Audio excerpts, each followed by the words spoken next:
So, paano ba ito buksan? Ganyan. Ganyan siya buksan. Nagigigil ako sa'yo. Diyos ko, sino bang mama mo?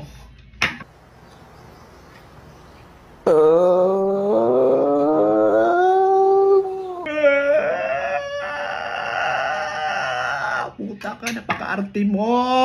Diyos ko, na-stress ako sa'yo. Okay, sige. MG, ito na.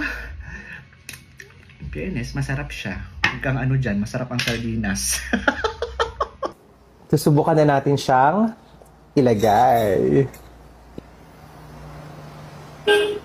Ibuhos natin. Ganyan. Ganyan. Ang dami pang laman. Ganyan. Oh. Shoota ka. Lumayo ka sa akin, baka di kita matansya. Ay. Ito na ho siya. Huwag niyo akong i-judge ha. Hindi ka i-judge, Diyos ko.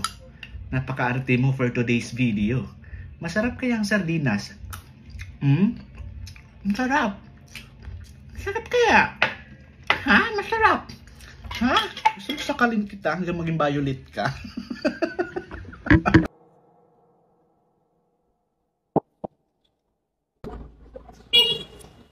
Oh. Parang tanga, magpaahit ka muna ng balbas mo, ang kapal. Cheers lang.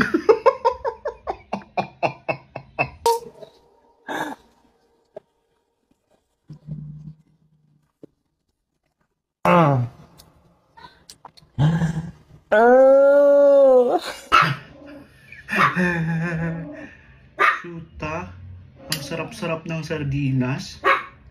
Ang sarap niyan dito, Mars. Huwag kang ano. Ganyan ang pagkain namin mga mahihirap. Tapos, iyak-irakan mo lang yung laking sardinas. Hindi maaari yan. Sasakalin kita hanggang maging violet ka. Charot lang.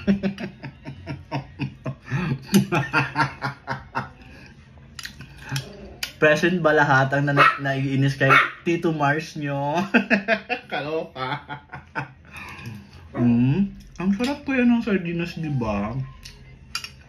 Kahit ito ng ulam ko eh. Mabubuhay ako, di ba? Kaya ikaw, Tito Mars, naban ka na sa TikTok dahil sa karangan mo. Pagpatuloy mo lang ang pagkuha ng inis ng mga tao. Dahil kuhang-kuha mo ang inis nila. Charis lang. Pero in fairness, masarap ang sardinas. Ito yung kinalakihan ko. Sardinas all the way from Southern Leyte. Diba? Sino dito ang nasasarapan sa sardinas? Charot lang.